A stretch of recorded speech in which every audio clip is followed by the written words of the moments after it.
ഉള്ള ആളുകളൊക്കെ കിട്ടി ഒരു 10 മിനിറ്റ് നേരം 10:30 മണിയാകുമ്പോൾ നിങ്ങളൊക്കെ പോവാ. ഞമ്മക്ക് ഇനിയൊരു പരിപാടിക്ക് പോകണം. അപ്പൊ ഒന്ന് ആലോചിച്ച് നോക്കുകയാണെങ്കിൽ നിങ്ങൾക്ക് ഇപ്പൊ ഇന്നൊരു ദിവസം സമാപനമുള്ളൂ. പഴത്തിന്റെ പോലെയൊക്കെ വേഗം കഴിഞ്ഞിങ്ങനെ ആള് പോണീനും ഒരു കൊലം കൂടി തൂക്കി എന്നാ സംഗതി റെഡിയാവും.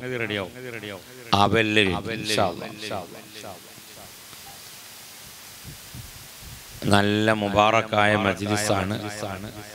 എന്നുമില്ലല്ലോ.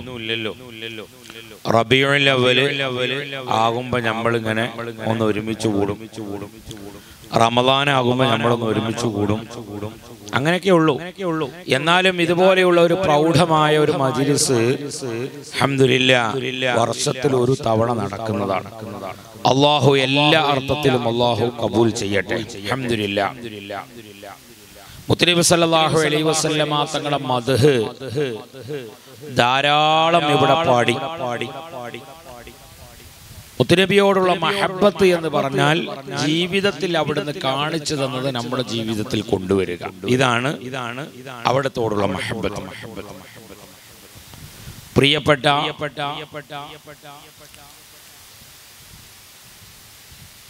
മഹാന്മാരാകുന്ന ആളുകൾ മുഴുവനും അവിടുത്തെ സുന്നത്തുകൾ ധാരാളമായി ജീവിതത്തിൽ കൊണ്ടുവന്നിരുന്നു.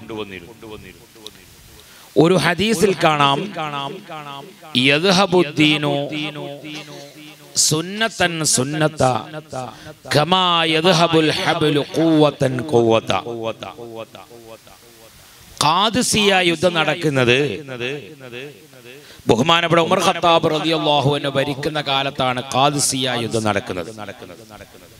ഖാദിസിയ യുദ്ധം നടക്കുമ്പോൾ 1,90,000 വരുന്ന ശത്രുക്കളോടാണ് 30,000 വരുന്ന മുസ്ലിമീങ്ങൾ അവരുടെ ശത്രുക്കളോട് യുദ്ധം ചെയ്യുന്നത്.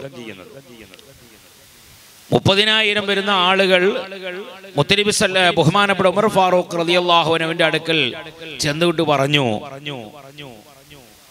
ബഹുമാനപ്പെട്ടവരെ, നമ്മളെ യുദ്ധത്തിന് നേതൃത്വം കൊടുക്കാൻ ഒരാൾ വേണം. ഏത് വിഷയമാണെങ്കിലും നേതൃത്വം കൊടുക്കാൻ ഒരാൾ വേണമല്ലോ. ലാ ഇസ്ലാമ ഇല്ലാ ബിൽ ജമാഅ, ലാ ജമാഅത ഇല്ലാ ബിൽ ഇമാറ, ലാ ഇമാറത ഇല്ലാ ബിൽ ഇത്താഅ. ഇസ്ലാം എന്ന് പറയുന്ന ഒരു ജമാഅത്ത് കൊണ്ടാണ്, ഒരു സംഘം കൊണ്ട്. ലാ ജമാഅത ഇല്ലാ ബിൽ ഇമാറ, ജമാഅത്തിനൊരു നേതൃത്വം വേണം. നേതൃത്വം ഉണ്ടായിട്ട് കാര്യമില്ല, വഴിപ്പെടുകയും വേണം. കമ്മിറ്റിക്കാരെല്ലാവരും ഇവിടെ ഒന്ന് ഉതർക്കില്ല, അപ്പോൾ പോകും. എല്ലാവരും ഉതരും. ഞാൻ നല്ലൊരു വാത് പറയാൻ പോകണം. എല്ലാവരും ഉതരും. അസർ പോടെ എന്നെ വിളിച്ചാൾ ഞാൻ കരുതി ആദ്യം പോയോ. അൽഹംദുലില്ലാഹ്. ഞങ്ങളെപ്പോഴും ഇങ്ങനെ ബഗ്ദാദ് കൊണ്ടുപോയിട്ട് രണ്ടാളും അങ്ങോട്ടും കച്ചറൂടി പരിചയം ഉണ്ടായതുകൊണ്ട് ഇതൊന്നും ഞങ്ങൾക്ക് വിഷയമല്ല. അപ്പോൾ അതുകൊണ്ട് അൽഹംദുലില്ലാഹ് അല്ലാഹു അവിടുത്തെ ഖിദ്മാത്തുകളൊക്കെ കബൂലാക്കട്ടെ. നമ്മളെ മർക്കസിനൊക്കെ വലിയ ഖിദ്മ ചെയ്യുന്ന കൂട്ടുകാരനാണ്. അങ്ങനെ ബഹുമാനപ്പെട്ട ഫാറൂഖ് റളിയല്ലാഹു അൻഹുവിനോട് 30,000 വരുന്ന മുസ്ലിമീങ്ങളാകുന്ന ആളുകൾ പറഞ്ഞു, നമുക്കൊരു നേതൃത്വം തരണം. ബഹുമാനപ്പെട്ട ഉമർ ഖത്താബ് റളിയല്ലാഹു അൻഹു പറഞ്ഞു, ഞാൻ വരാം നേതാവായിട്ട്, ഞാൻ തരാം നേതൃത്വമായിട്ട്. അപ്പോൾ 30,000 മുസ്ലിമീങ്ങൾ പറഞ്ഞു, അത് വേണ്ട, നിങ്ങൾ പോന്ന് യുദ്ധത്തിൽ വല്ല പ്രയാസങ്ങളും വന്നാൽ പിന്നെ നമുക്ക് നേതൃത്വം ഉണ്ടാവില്ല, അതുകൊണ്ട് നിങ്ങൾ വരേണ്ട വേറൊരാളെ തന്നാൽ മതി. അങ്ങനെ മുത്തനബി സല്ലല്ലാഹു അലൈഹി വസല്ലം ബഹുമാനപ്പെട്ട ഉമർ ഖത്താബ് റളിയല്ലാഹു അൻഹു എന്നാൽ ദുആക്ക് ഇജാബത്ത് കിട്ടുന്ന ഒരാളെ നമുക്ക് ഇൻഷാ അല്ലാഹ് നേതൃത്വമാക്കാം. ദുആക്ക് ഇജാബത്ത് കിട്ടുന്ന ഒരാളെ നമുക്ക് നേതൃത്വമാക്കാം എന്ന് പറഞ്ഞ് ബഹുമാനപ്പെട്ട ഉമർ ഖത്താബ് റളിയല്ലാഹു അൻഹു ഒരാളെ നിർദ്ദേശിച്ചു കൊടുത്തു. അതാരാണ്? സഅദ് ബിൻ വഖാസ് റളിയല്ലാഹു അൻഹു. സഅദ് ബിൻ വഖാസ് റളിയല്ലാഹു അൻഹു നേതൃത്വം കൊടുക്കാൻ വേണ്ടിയൊക്കെ ഏൽപ്പിച്ച നോക്കുമ്പോൾ ബഹുമാനപ്പെട്ടവർ ഈ ഊരക്ക് വേദന ഇളകി ആകെ ചതവൊക്കെ വന്ന് ഭയങ്കര വിശ്രമത്തിൽ നിൽക്കുന്ന ഒരാളെയാണ് ഇവിടെ കാണിച്ചു കൊടുത്തത്. ഏതായാലും ഉമർ ഖത്താബ് റളിയല്ലാഹു അൻഹു നിർദ്ദേശിച്ച ആളാണ്, ദുആക്ക് ഇജാബത്തുള്ള ആളാണല്ലോ. ഇവിടെ ഇപ്പം 40 ആൾ ഒരുമിച്ച് കൂടുമ്പോൾ ഒരാളെ ആമീൻ അല്ലാഹു കബൂലാക്കും. അത് കുറേ ആളുകൾ പോയിൻ്റെ ശേഷം ബാക്കിയുള്ള ആളുകളിൽ 40 ആളുകളാണ്. അപ്പം നിങ്ങളിൽ നിന്ന് ആരെങ്കിലും ഒരാളാണ് ആള്.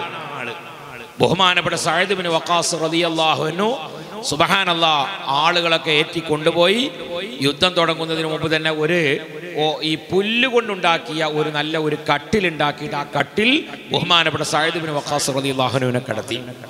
അങ്ങനെ യുദ്ധം തുടങ്ങുകയാണ്. അങ്ങനെ യുദ്ധം തുടങ്ങി. സുബ്ഹാനല്ലാഹ്, യുദ്ധത്തിൽ പരാജയം സംഭവിച്ചു. യുദ്ധത്തിൽ അന്ന് പരാജയമാണ് സംഭവിച്ചത്.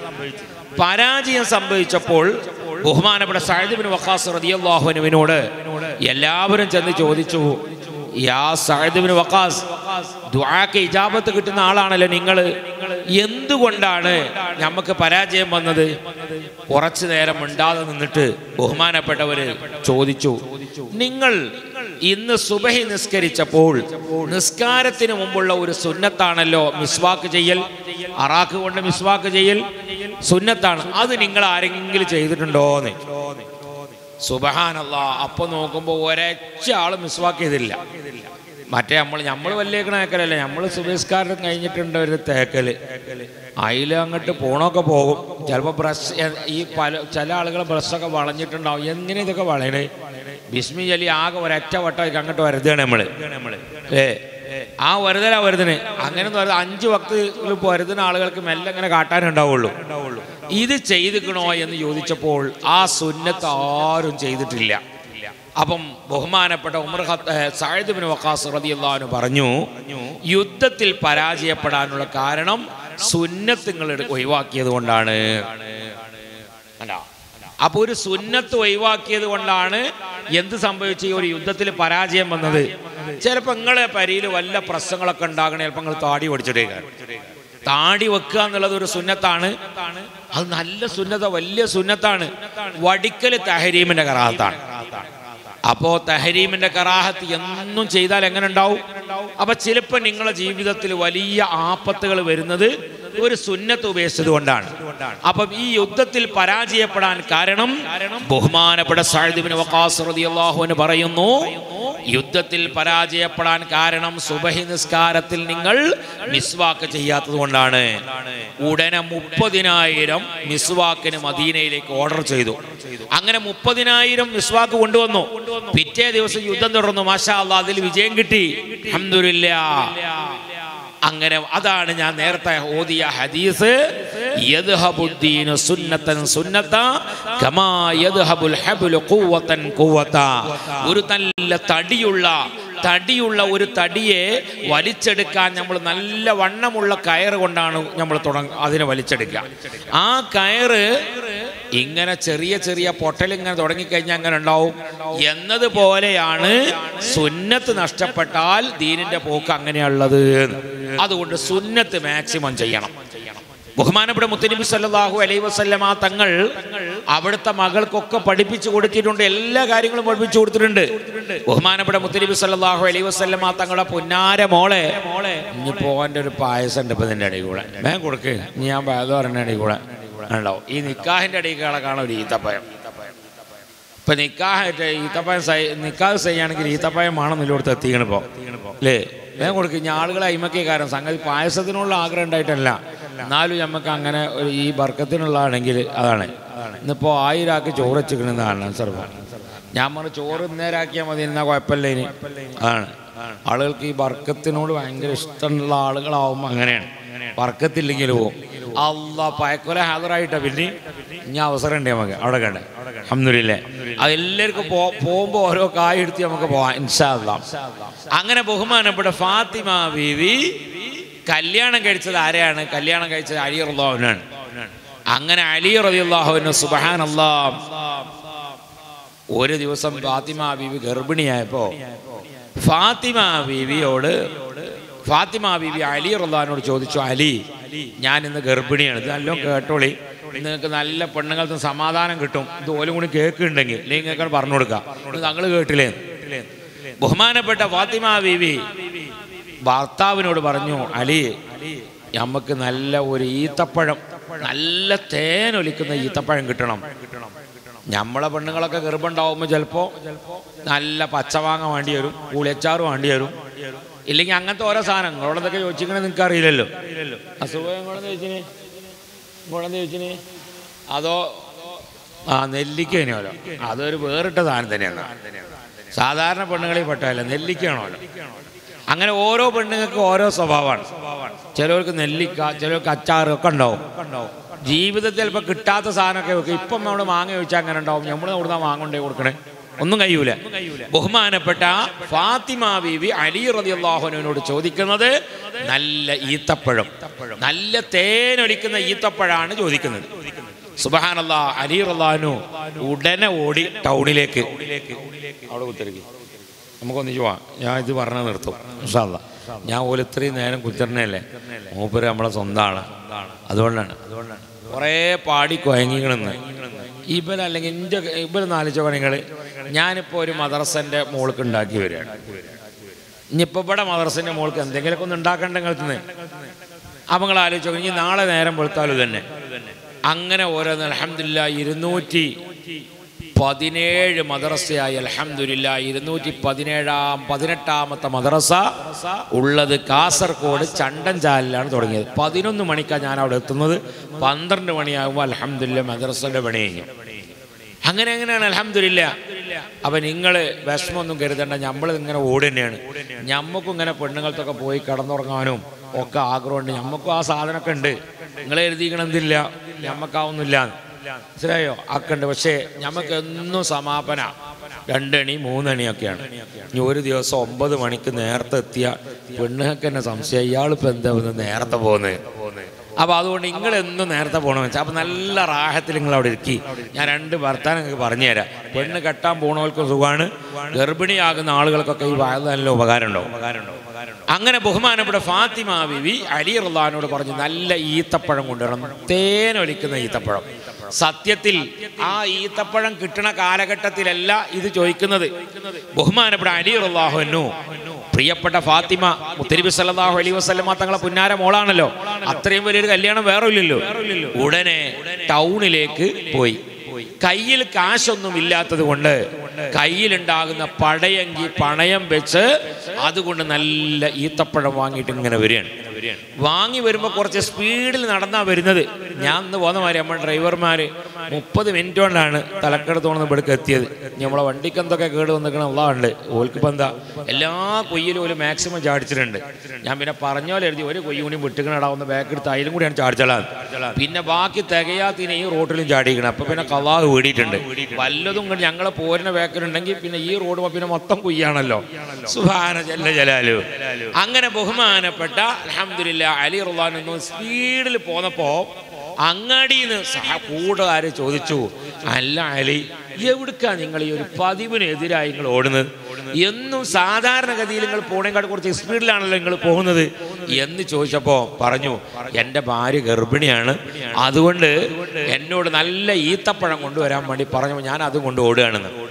അപ്പം ഇവർ പറഞ്ഞു, അലി, ഞങ്ങൾ ഭക്ഷണം കഴിച്ചിട്ട് കുറേ ദിവസമായി, ആ ഈത്തപ്പഴം ഞങ്ങൾക്ക് ഇതാ. സുബ്ഹാനല്ലാഹ്. ബഹുമാനപ്പെട്ട അലി റളിയല്ലാഹു അൻഹു 2 കൈയും കൊടുത്തി, അതെല്ലാവർക്കും കൊടുത്ത് എല്ലാവരും തീർത്തു പോയി. പിന്നെ ഒറ്റ ഒന്നും കയ്യിലില്ല. ബഹുമാനപ്പെട്ട അലി റളിയല്ലാഹു അൻഹു ഫാത്തിമ ബീവിന്റെ അടുക്കലേക്ക് ഇങ്ങനെ ചെല്ലുകയാണ്. ഫാത്തിമ ബീവി ഇങ്ങനെ സിറ്റ് ഔട്ടിൽ കാത്തു നിൽക്കുകയാണ്. എൻ്റെ ഭർത്താവ് നല്ല ഈത്തപ്പഴം കൊണ്ടുവരുന്നുണ്ട്. സുബ്ഹാനല്ലാഹ്. നമ്മളെ ഒരു കാര്യത്തിന് പീടിക്ക് പച്ചമുളകിന് പറഞ്ഞയച്ചിട്ട് പച്ചമുളക് ഇല്ലാതെ ഇങ്ങനെ വന്നാൽ അങ്ങനെ ഉണ്ടാവും. എവിടേക്കാ നോക്കി പോയി നിങ്ങൾ ചെറിയ തോളിട്ട് ഇങ്ങനെ വന്നിക്കണേ, എവിടെ പച്ചമുളക്? അതിപ്പോ ഞാൻ ഇവിടുന്ന് പറയാൻ പറ്റിയ പറഞ്ഞ നിങ്ങളോട് എന്തൊക്കെ പറഞ്ഞത് നിങ്ങൾക്ക് അറിയാലോ. അപ്പൊ അതുകൊണ്ട് സുബ്ഹാനല്ലാഹ്, പൊരിഞ്ഞ പോരാട്ടേകാരം. ഇവർക്ക് എന്തൊക്കെയാ പറയാൻ ഒന്നും ഉണ്ടാവൂല. ഇങ്ങോട്ട് പറയാൻ തുടങ്ങും പല സംഘങ്ങൾ ഇങ്ങനെ തന്നെയാണ്. ഇനി വല്ല മാങ്ങയും കൊണ്ടേക്കെ പറഞ്ഞേച്ച് മാങ്ങ കൊണ്ടാ വന്നാ പറയും, സുബ്ഹാനല്ലാഹ്, എൻ്റെ 1ാമത്തെ കുട്ടിനെ പ്രസവിച്ചപ്പോഴും ഒന്നും കിട്ടിയില്ല, 2ാമത്തിന് പ്രസവിച്ചപ്പോഴും ഒന്നും കൊടുത്തൊന്നില്ല, 3ാമത്തിന് വന്നില്ല, 4ാമത്തിന് കൊറോണ വന്നപ്പോഴാണല്ലോ നിങ്ങൾ ഒരു കൊല്ലം ഇവിടെ അടിച്ചു നിന്നത്. ഇല്ലെങ്കിൽ നിങ്ങൾക്ക് ഇപ്പം ഇതിനെ ഞാൻ ഛർദ്ദിക്കണം നിങ്ങളൊക്കെ കാണലുണ്ടോ? എൻ്റെ വിഷമം കുക്കങ്ങൾ നിങ്ങൾ കാണലുണ്ടോ? നിങ്ങളെല്ലാം കഴിഞ്ഞ് കുട്ടി ഇങ്ങനെ കളിച്ചാനാകുമ്പോൾ നിങ്ങളെ വന്ന് കുഞ്ഞാപ്പ് പറഞ്ഞിങ്ങനെ വരാൻ കണ്ടി നിങ്ങളിങ്ങനെ വരും. ഇപ്പൊ കൊറോണ വന്നപ്പോഴാണ് ഒരു കൊല്ലം നിന്നപ്പം ഗർഭിണിയാകണത് എങ്ങനെയാണെന്നും ആയാലുള്ള വിഷമം എന്താന്നൊക്കെ തിരിഞ്ഞത് ഇപ്പോഴാണ്. അതുകൊണ്ട് പ്രിയപ്പെട്ട അലി റളിയല്ലാഹു അൻഹു സുബ്ഹാനല്ലാഹ് നല്ല ചിരിച്ചിങ്ങനെ ചെല്ലുക. ഫാത്തിമ ചൂടാകുമെന്ന്. പക്ഷെ ഫാത്തിമ ബീവി ഒന്നും മിണ്ടിയില്ല. ഫാത്തിമ ബീവിക്ക് പ്രിയപ്പെട്ട അലി റളിയല്ലാഹുവിന്റെ ഭർത്താവിന്റെ മുഖം കണ്ടപ്പോ എന്തൊക്കെ തോന്നിപ്പോയി. ഉടനെ വീട്ടിലുള്ള ഗോതമ്പ് മാവ് എടുത്ത് കുഴച്ച് നല്ല നമ്പർ 1 ചപ്പാത്തി ഉണ്ടാക്കിയിട്ട് പ്രിയപ്പെട്ട അലി റളിയല്ലാഹു വെച്ച് കൊടുത്ത് രണ്ടുപേരും ഒരു ഡൈനിങ് ടേബിളിൽ ഇരുന്നു കൊണ്ട് രണ്ടാളും ഒന്നിച്ചിരുന്ന് മുഖാമുഖം ഇരുന്ന് ഭക്ഷണം കഴിക്കുകയാണ്. സുബ്ഹാനല്ലാഹ്. നല്ല ഭക്ഷണം രണ്ടാൾ അങ്ങോട്ടും ഇങ്ങോട്ടും ഒക്കെയാണ്. ഫാത്തിമ ബീവി അലി റളിയല്ലാഹുവിനോട് ചോദിക്കുന്നില്ല എവിടെ ഈത്തപ്പഴം, കാമ്മുന്നില്ല. സുബ്ഹാൻ. അലി റളിയല്ലാഹു ഇപ്പൊ ചോദിക്കും കരുതി ഞാൻ നിൽക്കുകയാണ്. നമ്മളെ പുതിയ പെണ്ണുങ്ങളാണെങ്കിൽ എങ്ങനെ ഉണ്ടാവും? പിന്നെ ഞാൻ എല്ലാം കളപ്പം നിന്നാനേ അറിയും, പിന്നെ ആ ഭാഗത്ത് തന്നെ വരൂല. പ്രിയപ്പെട്ടവർ അങ്ങനെയല്ല അല്ലേ? അപ്പൊ അതുകൊണ്ട് പ്രിയപ്പെട്ട അലി റളിയല്ലാഹു ഇങ്ങനെ ഭക്ഷണം കഴിച്ചുകൊണ്ടിരിക്കും. രണ്ടാളും കഴിച്ചുകൊണ്ടിരിക്കുമ്പോ മിണ്ടാതെ നിന്നപ്പം അലി റളിയല്ലാഹു അങ്ങോട്ട് തിരിച്ചു ചോദിച്ച് അല്ല ഫാത്തിമ, നിങ്ങൾ എന്നെ ഈത്തപ്പഴം കൊണ്ടുവരാൻ വേണ്ടി പറഞ്ഞയച്ചതല്ലായിരുന്നോ? എന്നിട്ട് ഞാൻ ഈത്തപ്പഴത്തിന് എന്താ നിങ്ങൾ ചോദിക്കാത്തത്? സുബ്ഹാനല്ലാഹ്. എന്തൊരു നല്ല ഭാര്യ, എന്തൊരു നല്ല ഭാര്യ. പ്രിയപ്പെട്ട ഫാത്തിമ ബീബി അലി റളിയല്ലാഹുവിനോട് പറഞ്ഞു, അലി, നിങ്ങളുടെ മുഖം കണ്ടപ്പോൾ എനിക്ക് തോന്നി ഒന്നിരിക്കൽ ഈത്തപ്പഴം കിട്ടിയിട്ടില്ല, ഇല്ലെങ്കിൽ കിട്ടിയ ഈത്തപ്പഴം ആർക്കോ നിങ്ങൾ ധർമ്മം കൊടുത്തിട്ടുണ്ട്. അത് ഞങ്ങളെ മുഖം കണ്ടപ്പോൾ മനസ്സിലായി. അത് മുഖത്തേക്ക് ഇങ്ങനെ നോക്കി ഭക്ഷണം കഴിക്കുമ്പോൾ കുറേ സ്നേഹങ്ങൾ അങ്ങോട്ടും ഇങ്ങോട്ടൊക്കെ പോകും. നിക്കാഹ് ചൊല്ലുമ്പോൾ മുഖത്തേക്ക് നോക്കിയിട്ടാ പറയണ്ടേ, അങ്കഹത്തുക ബിൻതി ഫാത്തിമ, എൻ്റെ മകൾ ഫാത്തിമ എന്നവളെ എന്നെ ഏൽപ്പിച്ചു തന്നു എന്ന് പറയുമ്പോൾ പുയാപ്പിള കണ്ണുക്ക് നോക്കിയില്ല, കബിൽതു മിൻക നിക്കാഹ, നിങ്ങൾ ഏൽപ്പിച്ചു തന്ന ഫാത്തിമയെ ഞാൻ റെഡിക്ക് നോക്കിക്കോളാന്നാ പറഞ്ഞതിൻ്റെ അർത്ഥം. അതിനാദ്യം അമ്മോസാക്ക താഴത്തേക്ക് നോക്കാം, അടിക്കാൻ നോക്കാം. അപ്പൊ പിന്നെ മരുവനും അങ്ങനെ തന്നെ നോക്കാം. അതുകൊണ്ട് ഈ ഇടക്കിടക്ക് അച്ചർ ഓടണം. അടിക്ക് നോക്കിയിട്ടേ നേരെ മുഖത്തേക്ക് നോക്കിയിട്ട് ചെല്ലുമ്പോൾ ഒരുപാട് സ്നേഹത്തിന്റെ രശ്മികൾ പാസ് ചെയ്യുന്നുണ്ട്. അമേരിക്കയിലുള്ള ഒരു ഡോക്ടർ ഹസദിനെ കുറിച്ച് പഠനം നടത്തി, അസൂയയെക്കുറിച്ച് പഠനം നടത്തിയപ്പോൾ 41ഓളം വരുന്ന രശ്മികൾ എൻ്റെ കണ്ണിൽ നിന്ന് അഷ്റഫ് മുസ്ലിയാരുടെ കണ്ണിലേക്ക് പതിയുമ്പോഴാണ് മൂപ്പരോട് എനിക്ക് അസൂയ വരുന്നത്. കണ്ടോ, 41 രശ്മി ഒരൊറ്റ അസൂയക്കാണ്. അതുകൊണ്ട് മുത്തനബി സല്ലല്ലാഹു അലൈഹി വസല്ലം തങ്ങൾ പഠിപ്പിച്ചു, അൽ ഹസദു യൗകുലുൽ ജസദ, ഹസദ് ശരീരത്തിനെ കാർന്നു തിന്നും. കണ്ടോ, അത്രയും മാരകമായ രോഗമാണ് ഹസദ്, അസൂയ. അതുകൊണ്ട് 41 ദിവസം പ്രവർത്തിക്കേണ്ട അസൂയാണ് ഒരൊറ്റ ഹസദുമേ അല്ലേ. ഒരു കാറ് വാങ്ങിന് പോയത്, ഒരു ഇന്നോവ വാങ്ങിയപ്പോൾ ഇതിന് സുബ്ഹാനല്ലാഹ് 4 ദിവസം കഴിഞ്ഞ് പിന്നെ എന്ത് ചെയ്തു, ഫോർച്യൂണർ കൊടുത്തിരിക്കണം. അപ്പോൾ ഇതിന് പിന്നെ അസൂയ കൂടി, അപ്പോൾ 82ആയി. സുബ്ഹാനല്ലാഹ്. ഓൻ വണ്ടി കച്ചവടക്കാരാണ്, ഓനോട് അസൂയായിട്ട് എന്താ കാര്യം? ഓൻ ബെൻസ് ഓടിയൊക്കെ കൊണ്ടുവരും, ഓൻ ഡെയിലി ഓരോന്ന് മാറ്റും. പക്ഷെ നമ്മളെ ആയുസ് കുറഞ്ഞു പോകണം അസൂയ ഉണ്ടാകുമ്പോൾ. അപ്പൊ കണ്ണിൽ നിന്ന് മറ്റൊരു കണ്ണിലേക്ക് പതിയുന്ന സാധനമാണ് ഞാൻ ഈ പറഞ്ഞത്. അതുകൊണ്ട് അസൂയ ഉണ്ടാകുമ്പോൾ ഇനി എന്ത് ചെയ്യണ്ട, നല്ലോണം ശ്രദ്ധിച്ചുകൊണ്ട് നമ്മളെ ആയുസ് നമുക്ക് ചെറുകിപ്പോകും. മുത്തനബി സല്ലല്ലാഹു അലൈഹി വസല്ലം അലി റളിയല്ലാഹു തമ്മിൽ ആ സ്നേഹങ്ങൾ അങ്ങോട്ടും ഇങ്ങോട്ടും പാസ് ചെയ്തിട്ടാണ് ഭക്ഷണം കഴിക്കുന്നത്. അതുകൊണ്ട് നമ്മളെ വീട്ടിൽ എപ്പോഴും നമ്മൾ ഭാര്യയും ഭർത്താവും നമ്മളെ മക്കളൊക്കെ കൂടിയിരുന്ന് ഇടയ്ക്കൊക്കെ എപ്പോഴെങ്കിലുമൊക്കെ ഒരു നല്ല ഒരു പാത്രത്തിലിരുന്ന് ഭക്ഷണം കഴിക്കുമ്പോൾ ഒരുപാട് സ്നേഹങ്ങൾ പാസ് ചെയ്യും. ഒരു കുലുമാനും പ്രശ്നങ്ങളൊന്നും ഉണ്ടാവില്ല. ഇതായിരുന്നു മുത്തനബി സല്ലല്ലാഹു അലൈഹി വസല്ലം തങ്ങളുടെ മകൾക്ക് ഉപ്പ പഠിപ്പിച്ചു കൊടുത്തത്. അതാണ് ഭർത്താവിനോട് പറ്റിയത്. എത്ര പ്രയാസങ്ങളും വിഷമങ്ങളും ഉണ്ടായിട്ടും ബഹുമാനപ്പെട്ട ഫാത്തിമ കംപ്ലൈന്റ് പറയാൻ പോയിട്ടില്ല വാപ്പാൻ്റെ അടുത്തേക്ക്. നമ്മളൊക്കെ മക്കളെ കെട്ടിച്ച് വിട്ടാല് നമ്മൾ പറയും എന്തെങ്കിലും കമ്മി ഉണ്ടെങ്കിൽ വിളിച്ചോണ്ടിട്ടോ, വെറുതെ പറയണ നമ്മള്. അങ്ങനത്തെ താലോല വർത്താനം ദയവ് ചെയ്ത് പറയരുത് മക്കളെ കെട്ടിച്ച് പോകുമ്പോൾ. ഓലപ്പം തന്നെ പറയും മൊബൈലിക്ക് റീചാർജ് ചെയ്ത് തന്നിട്ടില്ല, നെറ്റ് ഉണ്ടെങ്കിൽ വൈഫൈ കിട്ടണില്ല, ഇവിടെ എന്തില്ല, എൻ്റെ സിമ്മ് മാറ്റി തരുന്നില്ല അല്ലേ. ചോർക്ക് അമ്മായിമ്മ ഇങ്ങനെ നോക്കി നിൽക്കുകയാണ്, കറി ഭാര്യനെ നോക്കിയിട്ട്. ഇങ്ങനെ പരാതി മുഴുവൻ നമ്മളോട് പറയാൻ നിന്ന് അങ്ങനെ ഉണ്ടാവും. ബഹുമാനപ്പെട്ട ഫാത്തിമ ബീവിയും അലി റളിയല്ലാഹുവിൻ്റെ കുടുംബ ജീവിതത്തിൻ്റെ ഇടയിൽ ഒരുപാട് സുഖങ്ങളും ദുഃഖങ്ങളൊക്കെ ഉണ്ടായിട്ടുണ്ട്. അതിലൊന്നും പരാതിപ്പെടാൻ ആര് പോയിട്ടില്ല? ഫാത്തിമ ബീവി പോയിട്ടില്ല. ഇത് നിങ്ങളൊക്കെ മനസ്സിലാക്കണം. ബഹുമാനപ്പെട്ട ഫാത്തിമ ബീവി ഒരു ദിവസം ഒരു റൊട്ടി മൊത്തം ഒലുക്ക് കിട്ടി. ഒരു റൊട്ടി മൊത്തം കിട്ടിയപ്പോൾ ഒരു കഷ്ണം ഹസൻ റളിയല്ലാഹു, ഒരു കഷ്ണം ഹുസൈൻ റളിയല്ലാഹു, ഒരു കഷ്ണം ഫാത്തിമ ബീവിയും, ഒരു കഷ്ണം അലി റളിയല്ലാഹു എടുത്തു. അപ്പൊ ഇത് 4 കഷ്ണം, ഒരു റൊട്ടി 4 കഷ്ണാക്കിയപ്പോൾ ഒരു കഷ്ണം ഫാത്തിമ ബീവി കിട്ടിയപ്പം ഫാത്തിമ ബീവി വാപ്പാനൊന്ന് ഓർമ്മ വന്നു. കാരണം എന്താ, പടച്ചോനെ എൻ്റെ വാപ്പ ഭക്ഷണം കഴിച്ചിക്കണാവോ. നമ്മളൊക്കെ ചില പെണ്ണുങ്ങളുണ്ടാവും പിന്നെന്താവൂല, വാപ്പാര് സ്വൈരം കൊടുക്കാത്ത വാപ്പാരാണെങ്കിൽ പുയ്യാപ്പിള പറയാം എൻ്റെ പേരെത്താനേ ഇക്കണ് എന്ന് പറഞ്ഞാൽ ഇനി അങ്ങോട്ടൊന്നും പോകാൻ നിൽക്കണ്ട, അയാളിങ്ങനെ ഓരോന്ന് ഗിറുകിറ് പറഞ്ഞുകൊണ്ട് പോകും, നമുക്ക് വേഗം പെരി പോവാറ്. അപ്പൊ പുയ്യാപ്പിളിനോടുള്ള അത്ര സ്നേഹം കൂടി ആർക്കില്ല, മകക്കില്ല. അതുകൊണ്ട് ബഹുമാനപ്പെട്ട ഫാത്തിമ ബീവിക്ക് ഒരു കഷ്ണം റൊട്ടി കിട്ടിയപ്പോൾ വാപ്പയെ ഓർമ്മ വന്നു. ഉടനെ സുബ്ഹാനല്ലാഹ്. ഞാൻ അലി റളിയല്ലാഹു പറഞ്ഞു, അലി ഞാൻ ബാപ്പൻ്റെ അടുത്തൊന്ന് പോയി വരട്ടെ, മുത്തുനബി ഭക്ഷണം കഴിച്ചിക്കണമെന്നും അറിയൂല. ചെന്നപ്പോ ഇങ്ങനെ ഈ ഈത്തപ്പനയുടെ ഈത്തപ്പനയുടെ മട്ടല് ഇങ്ങനെ ഇട്ടിട്ട് അതിലിങ്ങനെ കിടന്നിട്ട് കയ്യിന് ഇങ്ങനെ തലക്കണി ഇല്ലാത്തതുകൊണ്ട് കൈ ഇങ്ങനെ കൊടുത്തിട്ട് തലക്കണി കൊടുത്ത് ഇങ്ങനെ കിടക്കുക. ഉപ്പച്ചേന്ന് പറഞ്ഞ ഒരു വിളി. ആ വിളി അങ്ങ് വിളിച്ചപ്പോ സുബ്ഹാനല്ലാഹ് അവിടുന്ന് തിരിച്ച് എന്താ മോളെ എന്ന് പറഞ്ഞു, ഉപ്പ ഇന്ന് അലി റളിയല്ലാഹു ഒരു റൊട്ടി ഫുള്ളായി കിട്ടിയിട്ടുണ്ട്. കിട്ടിയപ്പോ അപ്പൊ എന്നും കിട്ടില്ല, അര കഷ്ണം കൊണ്ടാ ജീവിച്ച പോലെ ഫുൾ റൊട്ടി കിട്ടിയപ്പം അതിൽ നിന്നൊരു 1/4 കഷ്ണം കിട്ടിയപ്പോൾ ഞാൻ അതും കൊണ്ട് വാപ്പാനെ ഓർമ്മ വന്ന് വാപ്പ ഭക്ഷണം കഴിച്ചിക്കണോ എന്ന് കരുതി പോന്നതാണ്. സുബ്ഹാനല്ലാഹ്. അപ്പൊ മുത്തുനബി പറഞ്ഞു, മോളെ 3 ദിവസമായിട്ട് വാപ്പ ഒന്നും കഴിച്ചിട്ടില്ല. മോള് കൊണ്ടുവന്ന ഈ 1/4 കഷ്ണം റൊട്ടിയാണ് ഞാൻ 3 ദിവസത്തിന് ശേഷം ആദ്യമായിട്ട് കഴിക്കുന്നത്. നിങ്ങൾ ആലോചിച്ച് നോക്കൂ, കിട്ടിയത് കൊണ്ട് ചെയ്യാണ്, കിട്ടിയത് കൊണ്ട് ചെയ്യാണ്, ഉള്ളത് കൊണ്ട് മതിയാക്കുകയാണ്. പ്രിയപ്പെട്ട കൂട്ടുകാരെ, ഇത് നമ്മുടെ കുടുംബ ജീവിതത്തിൽ നമ്മൾ കൊണ്ടുവരണം, എല്ലായിടങ്ങളിലും നമ്മൾ കൊണ്ടുവരണം. പ്രധാനമായും നമ്മുടെ വീടുകളിലൊക്കെ കലഹങ്ങൾ ഉണ്ടാക്കുന്നതൊക്കെ ഇതാണ്. അൽഹംദുലില്ലാഹ് നമ്മുടെ മദ്രസ ഇതൊക്കെ പഠിപ്പിക്കുന്ന സ്ഥലമാണ് മദ്രസ. ഇതൊക്കെ പഠിപ്പിക്കുന്ന സ്ഥലമാണ് മദ്രസ. മദ്രസ ഇല്ലെങ്കിൽ ഇവിടെ ഒരു ലോകത്തൊന്നും നടക്കൂല, ഒന്നും നടക്കൂല. കർണാടകയിൽ ഒരു സ്ഥലത്ത് ചെന്നപ്പോ അവിടെ മദ്രസ ഇല്ല. മദ്രസ ഉണ്ടാക്കാൻ വേണ്ടി ഏത് വയല് പറയണം എന്ന് കരുതി അങ്ങനെ അവിടെ നിൽക്കുമ്പോഴാണ് ഒരാളിങ്ങനെ ഓടി വരുന്നുണ്ട്. ഓടി വന്നിട്ട് പറഞ്ഞു, ഉസ്താദേ എൻ്റെ പെങ്ങള് മരിച്ചിട്ടുണ്ട്, അതുകൊണ്ട് മയ്യത്ത് കുളിപ്പിക്കാൻ വേണ്ടി നിങ്ങൾ വരണം. പെങ്ങള് മരിച്ചാണ്ട്. സുബ്ഹാനല്ലാഹ്. പെങ്ങള് മരിച്ച എൻ്റെ പെങ്ങള് മരിച്ചാൽ നമുക്ക് കുളിപ്പിക്കാൻ പറ്റൂല. പെണ്ണിന്റെ മയ്യത്ത് പെണ്ണും ആണിന്റെ മയ്യത്തും ആണുമാണ് കുളിപ്പിക്കേണ്ടത് എന്ന് പറഞ്ഞപ്പോൾ അല്ല ഉസ്താദ് എങ്ങനെ കുളിപ്പിക്കണം എന്നാണ്. എന്ത് ചെയ്യും? സുബ്ഹാനല്ലാഹ്. പിന്നെയും പറഞ്ഞു പറ്റൂല. പിന്നെ തോന്നിയത് നമ്മളെ കുളിപ്പിച്ചോണ്ടി വരുവാന്ന്. പക്ഷെ കുളിപ്പിച്ച് കഴിയുന്നതിന് മുമ്പ് വാട്സപ്പ് ഇവിടെ ഇറങ്ങിയിട്ടുണ്ടാവും. അപ്പൊ അതുകൊണ്ട് കുളിപ്പിച്ച് നല്ലോ ശ്രദ്ധിച്ച് കുളിപ്പിക്കാൻ പറ്റുള്ളൂ. അപ്പൊ പിന്നെ എതിർത്തപ്പം ഇയാൾ പറയാണ്, ഇപ്പൊ 30 കൊല്ലമായിട്ട് ഒരു തൊപ്പിട്ട് നിൽക്കുന്ന ഒരാളെ ചൂണ്ടിക്കാട്ടിയിട്ട് പറഞ്ഞു, ഇയാളാണ് ഇപ്പൊ 30 കൊല്ലമായിട്ട് കുളിപ്പിച്ചു കൊണ്ടിരിക്കുന്നത്, പിന്നെ എന്താ ഇപ്പൊ തലീകെട്ട് കെട്ടി നിങ്ങൾക്ക് എന്താ കുളിപ്പിക്കാൻ പറ്റാതെ? സുബ്ഹാന ജല്ല ജലാലു. അപ്പൊ തലീകെട്ട് കെട്ടിയ ആൾ ഒന്നും കൂടി ഉഷാറായിട്ട് കുളിപ്പിക്കാൻ വേണ്ടിയിട്ടാണ് ഇപ്പൊ തലീകെട്ടുകാരൻ്റെ അടുത്തേക്ക് വന്നത്.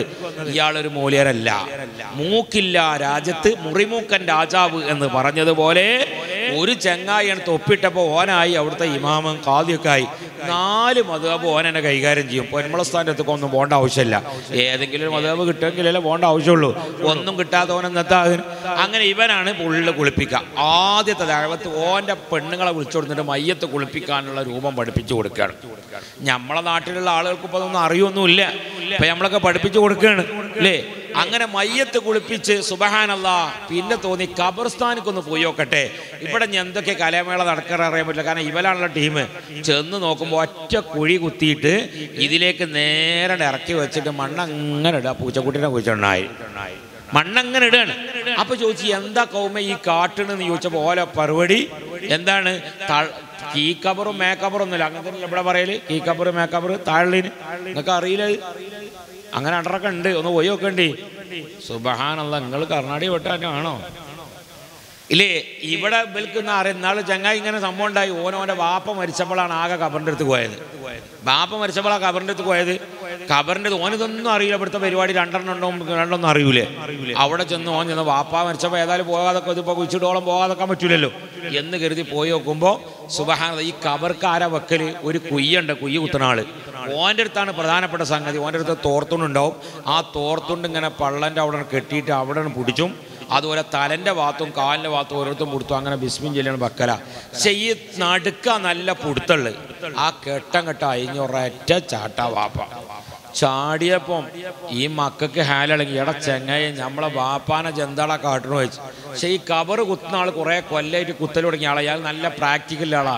ഇയാൾ പറഞ്ഞ എൻ്റെ വാപ്പ സ്വർഗം കണ്ട് ചാടണേ, ഞാൻ ദത്താ ചെങ്ങായിയെ കാട്ടണെന്ന്. സുബ്ഹാനല്ലാഹ്. 5000 നേരത്തെ കൂലികൾ 10000 കൊടുത്ത് കണ്ടോ. ഈ പോയത്തം പറ്റാതിരിക്കണമെങ്കിൽ ഒരു കബറെങ്കിലും പോയി നോക്കണ്ടി. പിന്നെ വാപ്പാനെ പോയിട്ട് അബദ്ധം വന്ന് നിൽക്കണ്ട. ഇവിടെ ചെന്ന് നോക്കുമ്പോൾ അങ്ങനെ ഒരൊറ്റ കുയ്യൂല്ല. ഇവിടെ അങ്ങനെ കീ കബറും മേക്കബറോ പറയാ.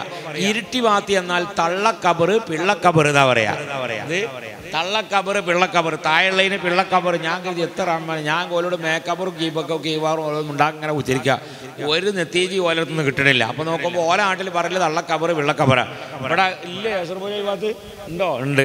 അപ്പൊ അതുകൊണ്ട് സുബ്ഹാനല്ലാഹ് അങ്ങനെ ബഹുമാനം അവിടെ ഇത് ചെന്ന് നോക്കുമ്പോൾ ഇതാണ് അവിടുത്തെ അവസ്ഥയുള്ളത്. ഇതൊക്കെ ഇല്ലാതിരിക്കണമെങ്കിൽ സുബ്ഹാന ജല്ല ജലാലു മദ്രസ അനിവാര്യമാണ്. മദ്രസ എങ്ങനെയെങ്കിലും പഠിപ്പിച്ചത് കാര്യമില്ല.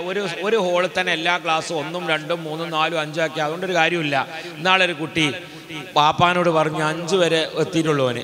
ഓൻ പറഞ്ഞ എന്ത് പാപ്പ ഞാൻ 4-ലെത്തി. ഓൻ പറഞ്ഞു 5ാം ക്ലാസ്സിക്ക് ഞാൻ പോകണില്ല വാപ്പ, 6ക്ക് പോയിക്കോളാണ്. അയാളുടെ ചെങ്ങായി ഇപ്പം തന്നെ നിർത്താനായോ? അല്ല വാപ്പ 6ക്ക് ഞാൻ പോയിക്കോളാം. എന്താണ് 5ക്ക് പോകത്തേജ്? 1ാം ക്ലാസ്സിൽ നിന്ന് 5ത്തെ കേട്ടിക്ക്, 2ന്നും 5ത്തെ കേട്ടിക്കണം, 3ത്തും കേട്ടുന്നു, 5ത്തും കാട്ടുക. അങ്ങനെ ഒറ്റ ഹോളാണ്. ഇവിടുന്ന് 5ാം ക്ലാസ് ദിവസത്താണെങ്കിൽ നല്ല പാട്ടൊക്കെ പാടിയിട്ടാണ് ക്ലാസ് എടുക്കുക. അപ്പം നിങ്ങൾക്ക് പായസ ക്ലാസ് കിട്ടിയ മാതിരി പോലെ ഞാൻ വയന്ന് പറഞ്ഞാൽ പായസമൊക്കെ നോക്കണേ. അപ്പോൾ അതുകൊണ്ട് ക്ലാസ്സിലൊക്കെ 1ാം ക്ലാസ്സിൽ കുത്തറിനാലും 5ാം ക്ലാസ് ഇനി പയക്കോലമൊക്കെ നോക്കലിട്ടാണ് ഞാൻ ഒരു കൊലാടെ കൊണ്ടുവന്ന് വെച്ചിട്ട് നിങ്ങൾക്കുള്ളത്. അപ്പോൾ അതുകൊണ്ട് ഇൻഷാ അല്ലാഹ് നമ്മുടെ മദ്രസ അൽഹംദുലില്ലാ ഇതിൻ്റെ മുകൾക്ക് ഇൻഷാ അല്ലാഹ് ഒരു നില ഉണ്ടാക്കണം.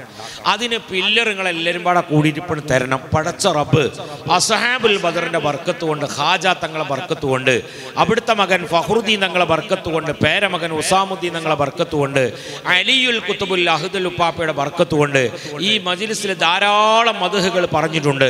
ആ മദ്ഹുകൾ പറഞ്ഞ അൽഹംദുലില്ലാ ഈ മുത്തുനബിൻ്റെ മജ്ലിസിൽ വെച്ചുകൊണ്ട്, മുത്തുനബി മദീനയിൽ വെച്ചുകൊണ്ട് തുടങ്ങിയ പ്രവർത്തനത്തിൻ്റെ ഓരോ ഭാഗങ്ങളാണ് മദ്രസകൾ.